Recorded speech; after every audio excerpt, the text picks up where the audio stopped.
Boa noite, bem-vindos. Se tudo correr como previsto, dentro de 5 meses, as obras do Tribunal da Primeira Instância deverão estar concluídas. A informação foi avançada pelo Presidente do Supremo Tribunal de Justiça, Silva Gomes Cravide, após uma visita efetuada esta quinta-feira ao local, acompanhada pela Ministra da Justiça, Administração Pública e Direitos Humanos, Ilza Amado Vaz.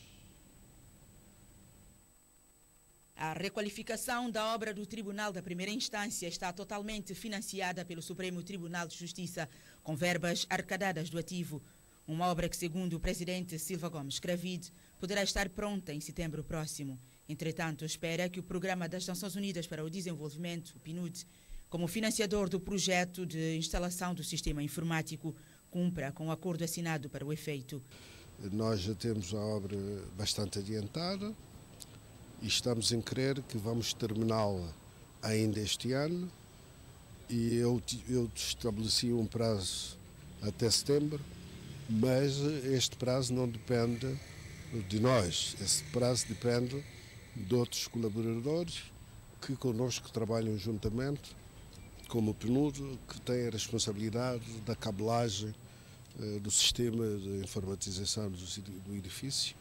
E estamos à espera que eles façam a parte que lhes cabe, que é meter os cabos todos de forma a ficar informatizado. Aliás, o lema da modernização da justiça é precisamente a informatização, a digitalização dos tribunais e dos serviços públicos.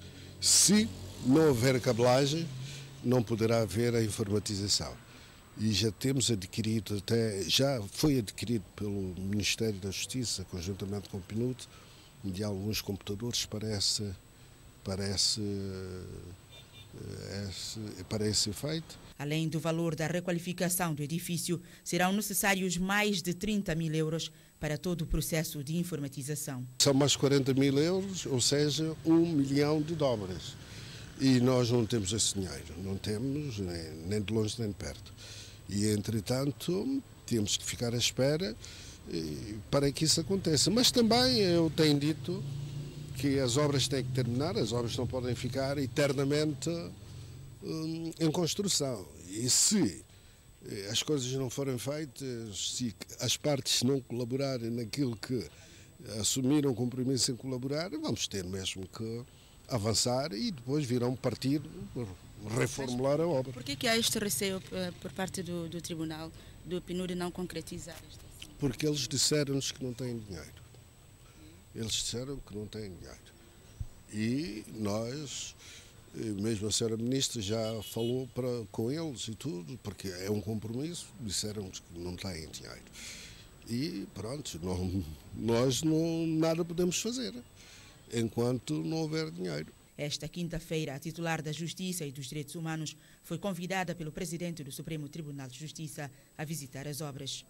Gomes Cravide pediu intervenção do governo caso não seja possível o PNUD concretizar a sua proposta.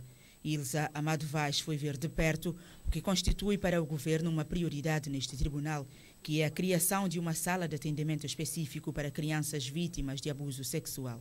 Como sabem, o Tribunal de Primeira Instância está temporariamente no edifício e é preciso que retomem os trabalhos nas melhores condições no edifício do Tribunal. E então, tendo em conta a necessidade de se avançar com esse processo de finalização das obras, então vim ver como é que está sendo a evolução dos trabalhos.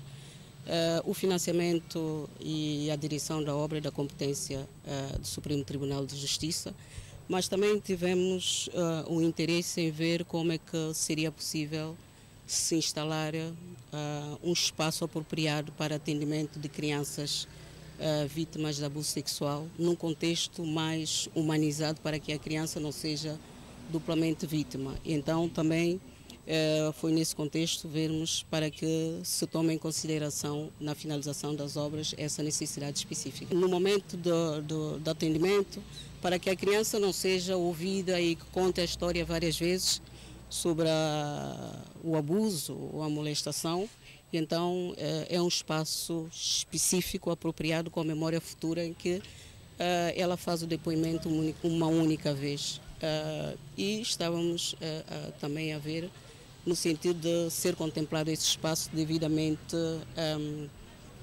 adaptado para essa necessidade específica, a imagem daquilo que tem sido feito nos outros países para dar um atendimento específico. Segundo Silva Gomes Gravide, é quase impossível ter o edifício totalmente requalificado, mas sem ter o sistema informatizado para trabalhar. A Presidente da Assembleia Nacional desdobrou-se esta quarta-feira em audiência. Selmira Sacramento reuniu-se com a missão da ONU e SEAC. A chefe da Casa Parlamentar também recebeu o grupo de empresários STP Gateway, que quer investir no país no setor turístico. O diretor executivo da Agência Nacional de Petróleo também foi recebido pela líder da Casa Parlamentar, com quem abordou assuntos relacionados com a perfuração do Bloco 6 da Zona Econômica Exclusiva.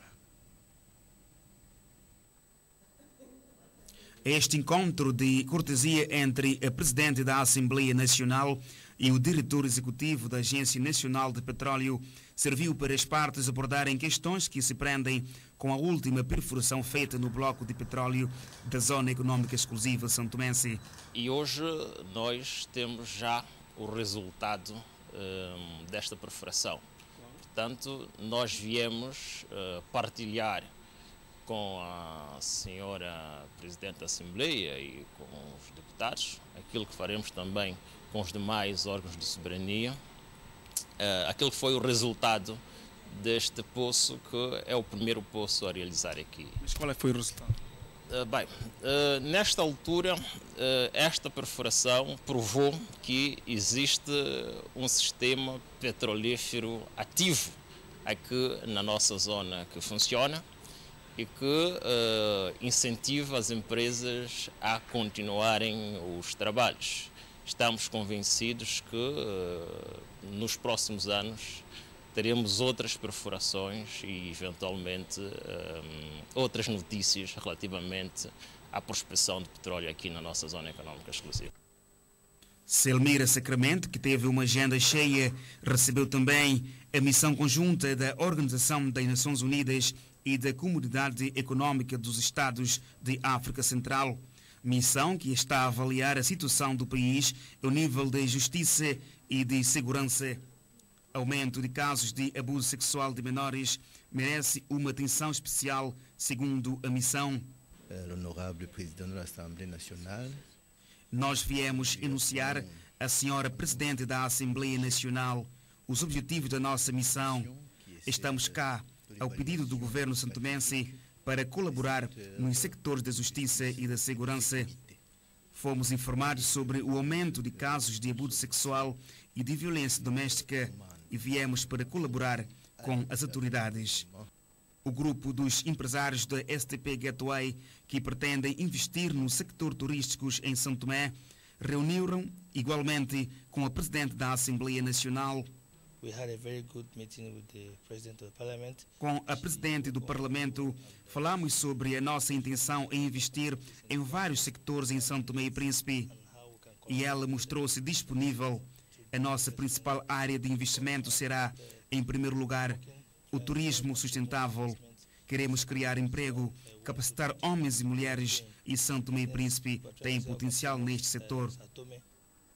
Missão da ONU e SEAC, STP Gateway e diretor da Agência Nacional de Petróleo recebidos esta quarta-feira pela Presidente da Assembleia Nacional em audiências separadas. A Ministra da Justiça, Administração Pública e Direitos Humanos reuniu-se esta quinta-feira com a missão da SEAC e da ONU que está no país. O encontro que decorreu no Ministério serviu para reforçar a necessidade de melhoria de alguns serviços. O encontro aconteceu esta manhã numa das salas de reunião do Ministério da Justiça e serviu para as duas partes analisarem a situação da justiça e debater sobre todas as melhorias que podem ser implementadas. Effectivement, nous venons de rencontrer Son Excellence Madame la Ministre da Justiça. Efetivamente encontramos a Sua Excelência a Senhora Ministra da Justiça. Estivemos aqui a analisar como podemos garantir acesso à justiça para a população. Falamos em traços gerais da independência da justiça, falamos das infraestruturas, de uma prisão que foi construída no período colonial para acolher 50 reclusos e hoje vocês têm por volta de 200. Falamos sobre questões que têm a ver com a medicina legal, dos crimes de abuso sexual e das dificuldades de se reunir as provas, o que faz com que alguns criminosos ficam impunes. O diplomata da SIAC garantiu, por outro lado, que todas as condições estão a ser criadas para a resolução dos problemas de justiça em São Tomé e Príncipe.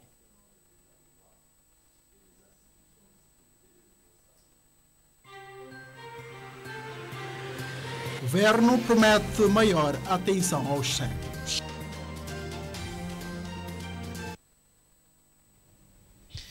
O primeiro-ministro garantiu esta quarta-feira que os indivíduos interceptados pelos serviços de estrangeiros e fronteiras de Portugal não são santomenses e nem os passaportes correspondem a qualquer série de passaportes de São Tomé e Príncipe. Patrício Vada foi interpelado pelos jornalistas a reagir à informação posta a circular, segundo a qual a operação do CEF detectou angariador de migrantes ilegais com passaportes diplomáticos falsos de São Tomé e Príncipe. Vamos ser claros, não são santomenses. Bom, então, não são santomenses. A informação passada pela luz é nós temos a informação que nós temos dos serviços, não são santomenses. Não são santomenses e não são passaportes que correspondem a qualquer série de passaportes santomenses. Por isso, não são passaportes oficiais, são passaportes falsos, não é? Santomenses, podiam ser passaportes falsos italianos, etc, etc. Por isso, não tem nada a ver com uma prática anterior que dava-se passaporte de conveniência, ok? Isso não.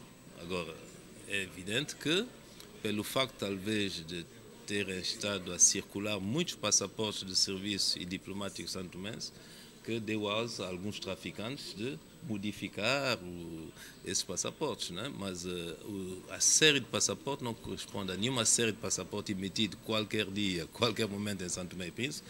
Por isso, são passaportes que foram feitos não sei onde, usados por cidadãos que não são santomenses e, felizmente, a polícia portuguesa fez o seu trabalho e eles terão que responder. Mas a segurança dos documentos passaportes santomenses garante para já? Os passaportes santomenses são passaportes seguros. São passaportes que, quando foram emitidos no passado, há uns anos atrás, corresponderam a todas as normas de segurança. O que aconteceu? Aconteceu que esses passaportes seguros foram dados numa altura indevidamente a pessoas que não eram funcionários. Mas isso já acabou. O que estamos em presença agora são passaportes falsos que não foram emitidos, não correspondem a nenhum estoque de passaporte das autoridades santomenses. Ainda sobre a questão dos passaportes fraudulentos, a TVS recebeu uma nota da imprensa, do Ministério dos Negócios Estrangeiros, Cooperação e Comunidades, que passamos a citar. Após ter tomado conhecimento, através dos veículos de comunicação internacional, da detenção de 5 indivíduos no uso de passaportes diplomáticos e de serviço da República Democrática de São Tomé e Príncipe falsificados, o Ministério dos Negócios Estrangeiros, Cooperação e Comunidades incitou de imediato contactos através dos canais diplomáticos, de modo a aferir a veracidade dos factos e obter cabal esclarecimento sobre a situação por parte das autoridades portuguesas. Nesse sentido, vem o Ministério esclarecer o seguinte. No passado dia 4 de abril de 2023, foram detectados a chegada de Casablanca no voo AT982 da Royal Air Maroc, 5 passageiros a fazer uso de passaportes diplomáticos e de serviço da República Democrática de São Tomé e Príncipe. 5 elementos detinham passaportes de serviço e 3 passaportes diplomáticos, todos eles fraudulentos, apresentando alterações de dados na página biográfica. Um dos passageiros estaria a tentar facilitar a entrada em território português usando uma história fictícia em que declarava que estaria em missão de serviço na qualidade de médico. De sublinhar que nenhum dos 5 passageiros é nacional de São Tomé e Príncipe, sendo que 3 são nacionais de Guiné-Bissau, 1 nacional do Senegal e 1 nacional de Cabo Verde. O arguido detido ter-lhe-á sido aplicada a medida de coação de apresentação bissemanais, entrega de passaporte e proibição de se ausentar do território português, desconhecendo-se, no entanto, a sua localização. São Tomé, aos 12 de abril de 2023, Assessoria de Comunicação e Imagem do Ministério dos Negócios Estrangeiros, Cooperação e Comunidades. Sob o lema Reconstruir para incluir, a escuridão não impede o exercício da cidadania ativa, terminou esta quarta-feira no país o encontro internacional de 3 dias das organizações congêneres e parceiras da ACASTEP, Associação dos Cegos e Ambliopes de São Tomé e Príncipe. A cerimónia de encerramento foi presidida pelo Primeiro-Ministro, que garantiu que o seu governo vai dar atenção às pessoas com deficiência visual. O certame de 3 dias serviu para se debater questões que se prendem com formação e capacitação dos membros da organização, traçar metas sobre o reforço institucional e, como não podia deixar de ser, desenhar estratégias para a subsistência das pessoas com deficiência visual. Um dos participantes ativos da conferência foi o representante da União Africana para os Cegos, que deixou um apelo direto ao chefe do governo. Acreditamos que as necessidades são várias e diferentes grupos, mas o Primeiro-Ministro não deixa esse grupo-alvo como última carruagem do comboio. Eles também são santomenses. A presidente da associação também aproveitou para exprimir a dor dos cegos e ambliopes de São Tomé e Príncipe. As pessoas com deficiência não têm rendimento nenhum. E as coisas estão muito difíceis. Medicamento, consultas, exames, 500, 1000, fazem o quê? Então, nós não queremos também estar sempre a dizer as mesmas das coisas, mas sim melhorar a nossa sociedade, e então as mesmas coisas irão ser menos pronunciadas e menos necessidade. E eu acredito que os cegos de São Tomé estão preparados, têm muita força, têm uma mentalidade muito boa para ser desenvolvida. Os nossos governos, aproveite a mentalidade dos cegos, aproveita a mentalidade de todas as pessoas com deficiência. Aproveita a mentalidade de todos nós que estamos presentes para o nosso país andar melhor, estar melhor e sentirmos bem para todos. Numa cerimónia com discursos sem recurso ao papel, o chefe de governo ouviu e reagiu. No que diz respeito, sobretudo, ao acesso aos serviços públicos, ao custo que muitas vezes representa esse acesso aos serviços públicos, poderemos fazer progressos. No que diz respeito às infraestruturas mais adaptadas, teremos talvez um pouco mais de dificuldade. O país, nesse aspecto, tem muitas lacunas, citou as estradas, os passeios, os postes.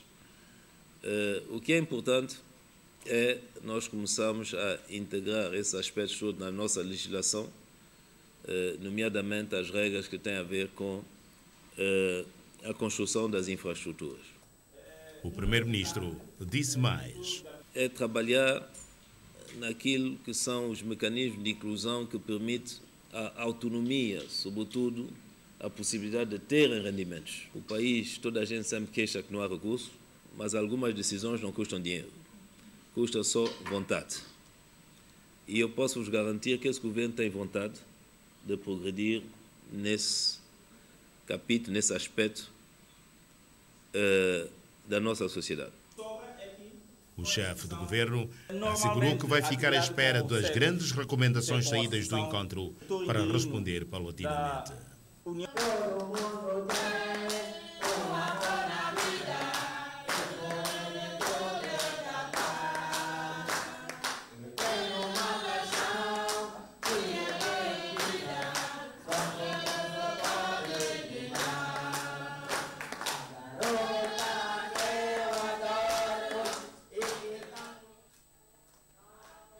Primeiro-Ministro assegurou que o Governo vai avançar com a regulamentação da Lei das Pessoas com Deficiências, aprovada há mais de 10 anos no país. Foi à margem da cerimónia de encerramento do encontro de 3 dias das organizações congêneres parceiras da CASTEP, que decorreu na capital São Tomense.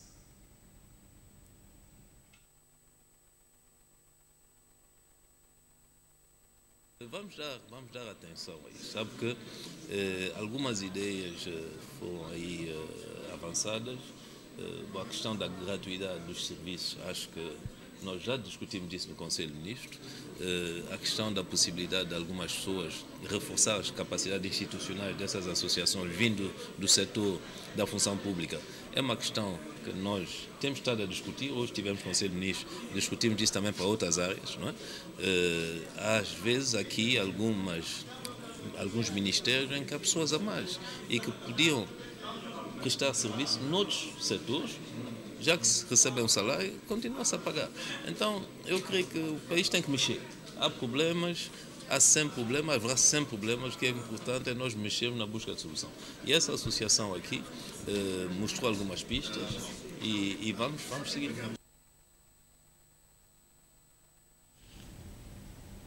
Veja ainda neste telejornal quadros do Príncipe capacitados em matéria de licitação e contratação pública.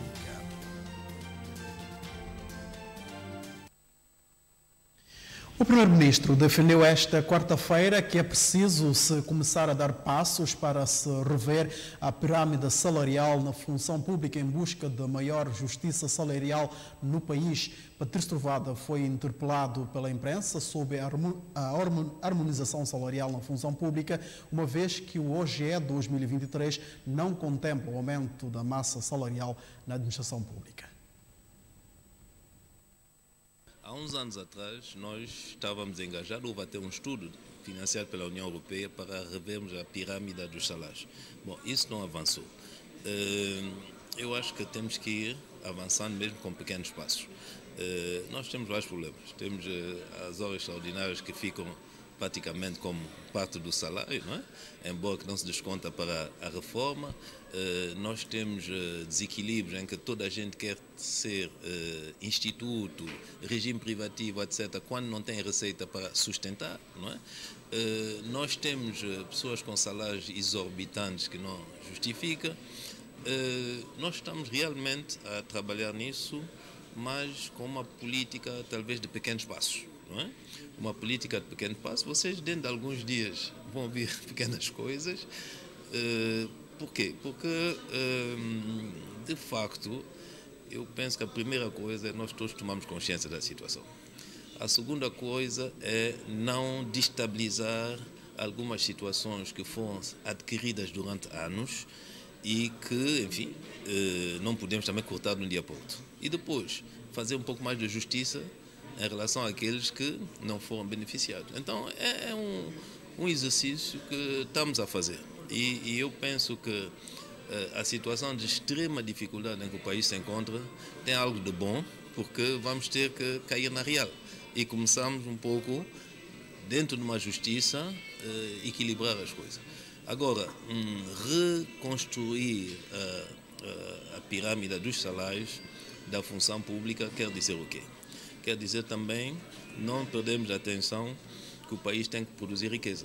Então, temos também que ir a alguns setores e tem que produzir riqueza, ou pelo menos tem que deixar de constituir encargos para toda a população. Não é? Empresas deficitárias, algumas delas empresas públicas, não é? E que representam encargo, a dívida pública, etc, etc. Então, aquilo que levanta é importante.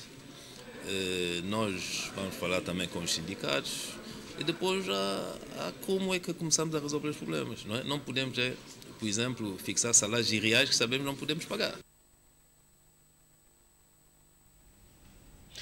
A atualização da revisão do Código Penal e do Código de Processo Penal relativo a crimes marítimos está na base de uma formação que decorre na Guarda Costeira.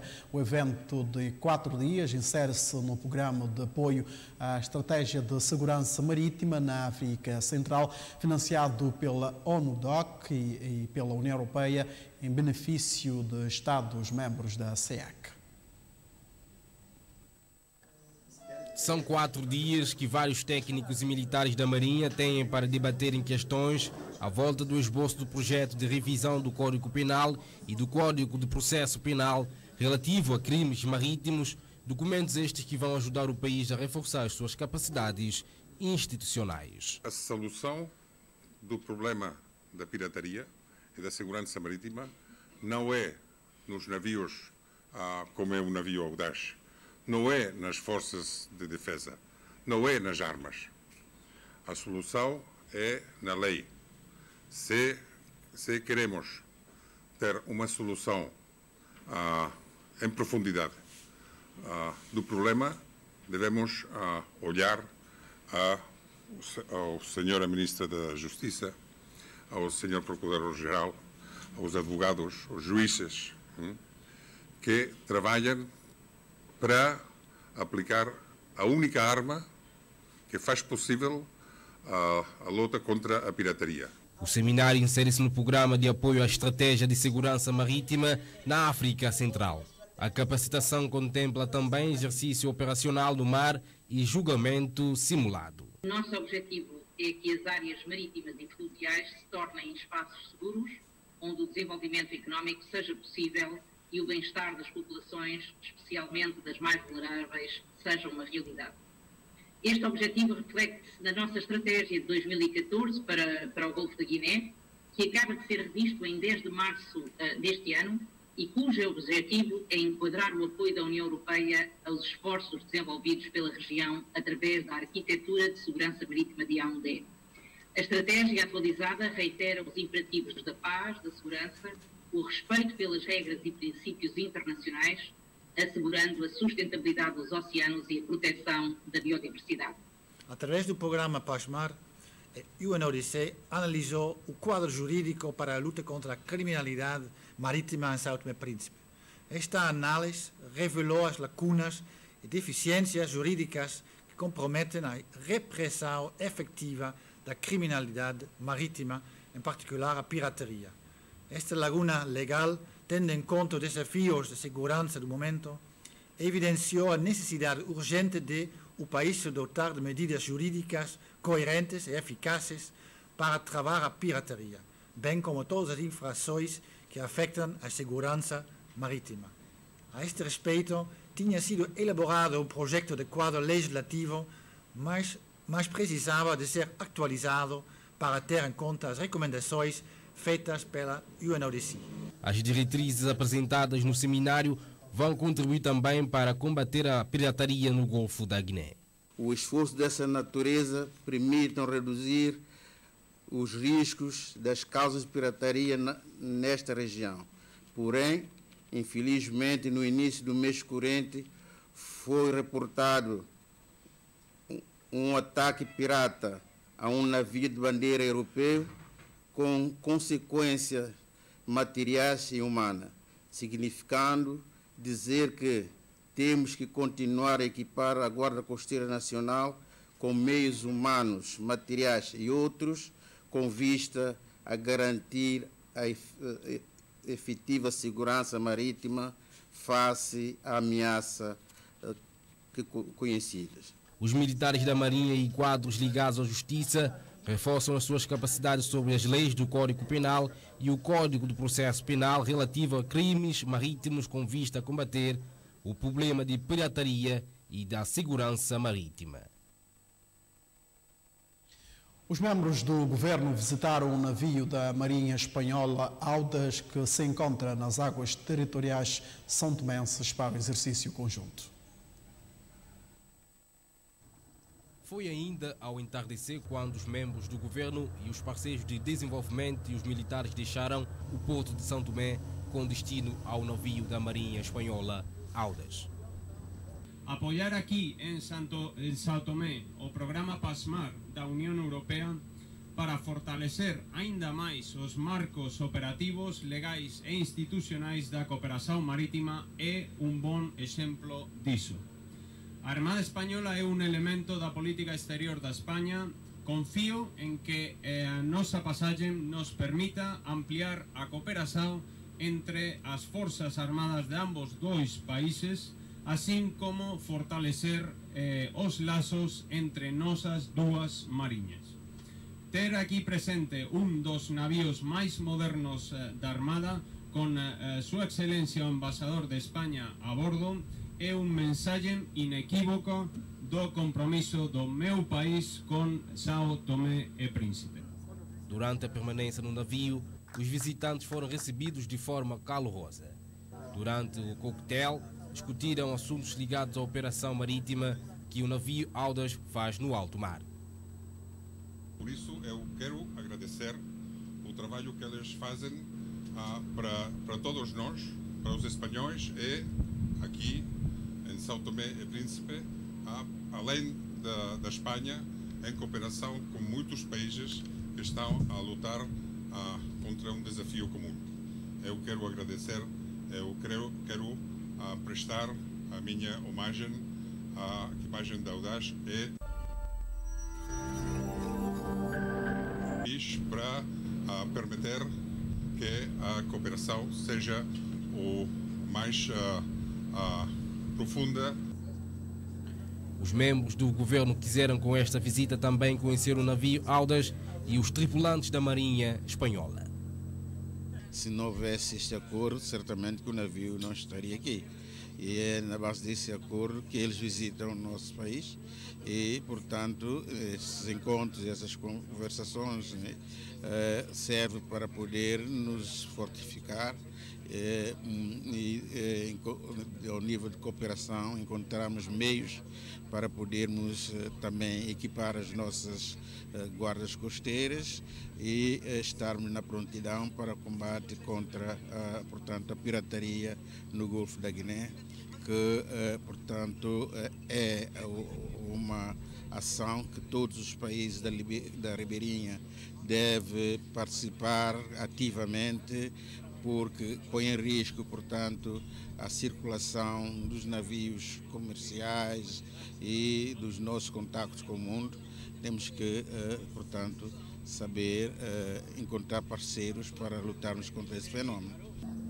A visita do navio Audas teve a duração de 4 horas.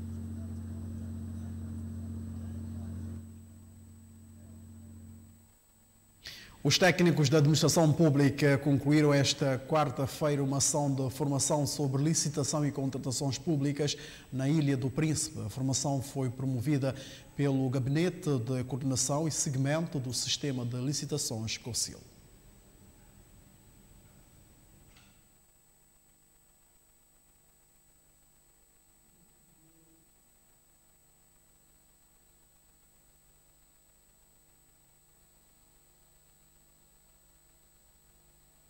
Que pode acompanhar noutros serviços noticiosos da TVS. Uma família de 7 membros encontra-se desalojada depois de um incêndio ter destruído por completo uma residência em Aguarós esta quarta-feira. 2 outras casas ficaram parcialmente queimadas no sinistro.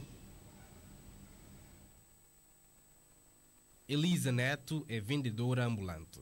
A única fonte de renda que tem para a subsistência dos filhos. Lutando pela sua vida, esta tarde o azar lhe bateu a porta. Testemunhou do início ao fim a sua residência ser reduzida a cinzas pelo fogo. Eu sei que estou na cozinha a fazer bula, fazer pofo-pofo, comida, tudo para ir vender mais tarde. E quando eu viro, eu vejo o fogo a vir. O fogo estava vindo. O fogo estava vindo desse lado daqui, dessa parte. Não deu para entrar a casa. Sala ou quarto? Está vindo quarto. Está vindo quarto para sala para sair rua. Isso era por volta das que horas? Volta de 1 hora. É 1 e tal assim. Mas a senhora não sabe por que que surgiu esse fogo? Não sei por que surgiu esse fogo, porque não tenho nada ligado, ninguém não está em casa, eu estou dentro de cozinha a fazer coisa, não tem nem criança pequenino, criança for para a escola, criança pequenino for para a escola, eu sozinha que estou em casa a fazer negócio, para ver se mais tarde eu vou vender. Ela é mãe de 4 filhos, viu de perto todos os seus bens virando cinzas. Eu moro com todos os meus filhos, com marido. Quantos filhos? 4 filhos, com mais um garoto. Eu sou estudante, estou fazendo formação de informática no SEC. Depois, e também trabalho de segurança de noite. Nesse momento também Salomão perdeu tudo que tinha, né? E também... Eu tive meu dinheiro na mala, em mochila, nova mochila e sapato, e moeda também acumulada no plástico. Tudo foi embora. Praticamente tudo a coisa queimou. A falta de via de acesso à residência foi a maior dificuldade encontrada pela equipe de bombeiros. Paramos que realmente é uma casa em chama, onde a via de acesso diretamente para onde a residência em chama era um bocado obstruída devido existe várias residências à frente e não tinha via de acesso para trás. Fomos obrigados a entrar pelo quintal do vizinho à frente e outra parte a arrebentarmos o cercado que era de zinco e arame farpado, que é para nós iniciarmos a operação. Quando iniciaram a operação já não tinha nada o que fazer? Quando nós chegamos no local, quando nós fomos comunicados, a parte superior da casa já estava ela toda consumida pela chama. Quando nós chegamos no local, e até que a população foi bem-vinda conosco, salutou o tempo que nós chegamos e foi o tempo recorde, mas a situação já estava ela toda complicada porque havia de acesso. Sem onde passar a noite com a família, a sinistrada pede ajuda. Eu peço apoio para mim, faz favor, porque nesse dia meu marido nem está aqui já há anos, eu sozinha com meus filhos só que estamos aqui. Eu não tenho como comer, como viver. Eu estou aqui, não tenho nenhuma roupa. Eu não tenho nenhuma roupa. Então eu peço apoio que me ajuda, faz favor, de maneira a Deus também ajudar vocês. Incêndio na localidade de Agorós deixa desalojada uma família de 7 membros.